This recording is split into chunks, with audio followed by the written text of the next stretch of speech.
আমরা আমাদের যে লফুল অ্যাকশন আছে আমরা আপনাদের এগেন্স্ট নিতে বাধ্য হব। অতএব আপনাদের সকলের প্রতি আমাদের অনুরোধ, আপনারা অযথা কেউ রোডের উপরে বাইক, টোটো, অটো বা ফোর হুইলার কোনো রকম যানবাহন আপনারা পার্কিং করবেন না এবং অযথা যান চলাচলে ব্যাঘাত ঘটাবেন না। আপনাদের সকলের উদ্দেশ্যে আবারও নিরাপত্তা ছাত্র আপনাদের আপনারা কেউ অযথা রোডের উপরে কোনো রকম অযথা পার্কিং করবেন না এবং যানজট সৃষ্টি করবেন না, যানজটের কোনো রকম সৃষ্টি করবেন না। ড্রাইভটা নিলেন কি কারণে? এই ড্রাইভের মূলত উদ্দেশ্য হচ্ছে আমাদের যে নিয়ামতপুর বাজারে যে যানজট সৃষ্টি হয় দৈনন্দিন, আমরা এটা বেশ কিছুদিন ধরেই দেখছি, অনেক আগের থেকেই আছে।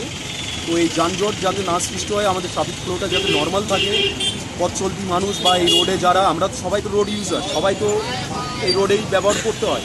তো আমরা সবসময় চাইছি যে এই রোড যাতে ট্রাফিক ফ্লোটা নর্মাল থাকে, সেটার দিকেই আমাদের বিশেষ নজর। আজ কি করলেন আপনারা?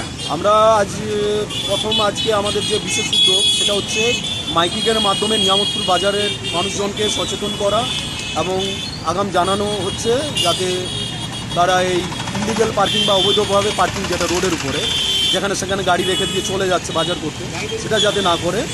যদি এবার থেকে রোডের উপরে কেউ এই বিশেষভাবে এইভাবে যদি পার্কিং করে থাকে অযথা, তাহলে সেটার বিরুদ্ধে আমাদের যা অ্যাকশন আছে, লফুলি অ্যাকশন আছে, সেইভাবে আমরা প্রসিকিউশন করবো আমাদের।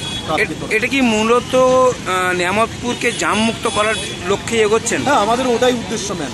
আমাদের শুধু নিয়ামতপুর নয়, আমাদের নিয়ামতপুর ট্রাফিক গার্ডের আন্ডারে যে এরিয়া আছে, আমাদের মেন উদ্দেশ্যই হচ্ছে নিয়ামতপুর সাব ট্রাফিক গার্ডের আন্ডারে সমস্ত রোডকে জামমুক্ত করা এবং মানুষ যাতে স্বাচ্ছন্দ্যে চলাফেরা করতে পারে, স্বাচ্ছন্দ্যে ঘোরাফেরা করতে পারে, গাড়ি নিয়ে যাতায়াত করতে পারে, সেটার দিকে আমাদের মূল উদ্দেশ্য। হতে পারে সেটার দিকে আমরা ধ্যান রাখবো। অসংখ্য ধন্যবাদ।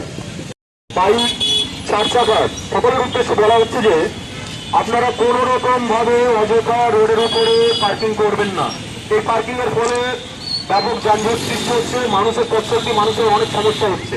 অতএব আপনাদের কাছে নিয়ামতপুর সাব ট্রাফিক গার্ডের তরফ থেকে